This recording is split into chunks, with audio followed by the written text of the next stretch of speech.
makes the difference in the quality of people's lives? What makes some people leaders and other people followers? What makes most people talk about a dream and never follow through, and other people, just a small percentage, kick ass, take names. You can throw any obstacle at them, they find a way to break through.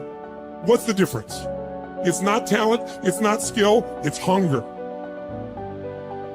If you get enough hunger going in you for an answer, you'll find the answer. If you get a hunger enough inside of you that says, I gotta take things to a next level, I gotta achieve, I gotta make a difference, I gotta expand, you will find the answer. People's intelligence will expand if they got enough hunger. But if you got everything and you're not hungry, you're not gonna have much. The super successful don't stop once they hit their targets. They simply reset and go again. Anytime you stop reaching for massive success, the next thing, you start settling in, that's when you start having problems. The comfort zone is dangerous. When you're comfortable, you are most dangerous. You should never feel comfortable. You should be happy and dissatisfied. Well, you should be afraid of taking risks and pursuing something meaningful. But you should be more afraid of staying where you are if it's making you miserable. It's like you're paying a price by sitting there being miserable. You might say, well, the devil I know is better than the one I don't. It's like, don't be so sure of that. The clock is ticking. And if you're miserable in your job now and you change nothing, in 5 years, you'll be much more miserable and you'll be a lot older. So don't be finished. Be starting. Be alert. Be ready. Be attacking. Be relentless. Let the enemy stop. Let the enemy rest. Let the enemy finish. You don't finish. Don't stop. Don't rest. Not until the enemy is completely destroyed. You are excellent. Now stop playing small. You are excellent. Stop playing small. You are excellent. Stop taking the hand that they dealt you. Take ownership. If you can get all A's in the class, do it. You don't need nobody to give you $50, $100, no pair of shoes, take you on no trip. You a grown man. Do it because you can. Stop needing a carrot. Stop needing money. Stop needing a trip. Stop needing somebody to give you a sticker on your head, and do it for the pride of who you are. Do it because you can. I don't care what your friends are doing.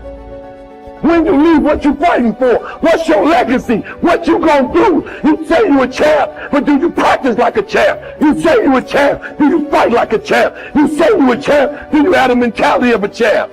You have to hustle. You have to get going. Get up out of your seat and move. You have to take massive action. It's hard, it sucks, it can sap you of your mental and physical energy, but you need to get going and get up after those things that you want. No one's going to do it for you. Work on yourself every day. Get better. Improve. Learn. Extend yourself. Push yourself out of your comfort zone. Push the boundaries that you're accustomed to. That's the only way to grow as a person.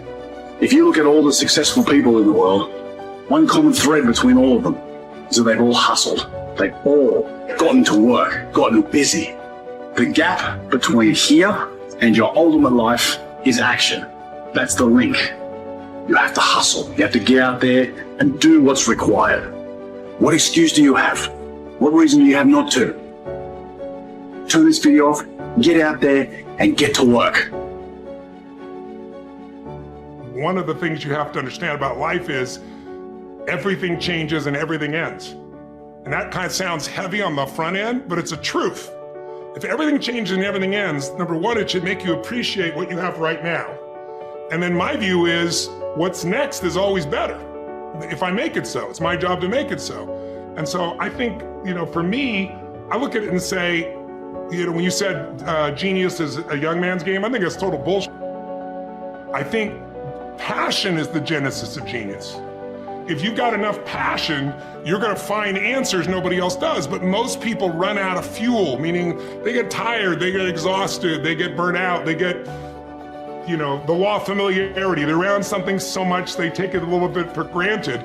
And I've managed to see something in myself that I found in every great leader that I've ever respected, and that is, I value intelligence immensely, but I know really smart people can't fight their way out of a paper bag pragmatically, right? I'm sure you do too. What I see as the one common denominator of people that are successful over a lifetime is the sustained hunger. Hunger is the number one factor. When I see somebody, I don't give what age they are, I don't care what their background is, if they're hungry to improve, to change, to make something happen. I mean, if you look at Richard Branson, he's as hungry today in his late 60s as he was at 16 years old in that crypt starting Virgin. You know, you look at my buddy Mark Benioff, you know, he's I think in his early 50s right now. Mark is more hungry today than when I knew him 12, 14, 15 years ago when he was first coming up with the idea of, he went to one of my seminars over and over again, the UPW, you know which one. And he went there like 4 or 5 times and he was sitting in the front row, he's a tall guy, introduced himself and said, "You've convinced me, I'm gonna leave this company I work for as an employee here and I'm gonna go start this new company called Salesforce.com. Wow. And he says, Tony, we're gonna do $100 million in business and we're gonna change business. Now he's doing whatever, 30 billion right now. but it's because he hasn't lost the hunger. And I think the law of familiarity is what destroys a relationship. You get around somebody enough, you love them, but you don't have the same passion, same aliveness. And I'm just not willing to settle for a life without passion and aliveness. That's just like, there's so much to learn, there's so much to grow, there's so much to give, and I'm wired to grow and give. And I think anybody who gets wired to grow and give is gonna have a really fulfilling life. It doesn't matter what you choose to do, you're gonna be alive, because you're gonna make progress, and because you made progress, you have something to give. And we all, like, some people think they just wanna get, but you get, and it's pretty damn boring, and it doesn't really expand your sense of identity of who you are.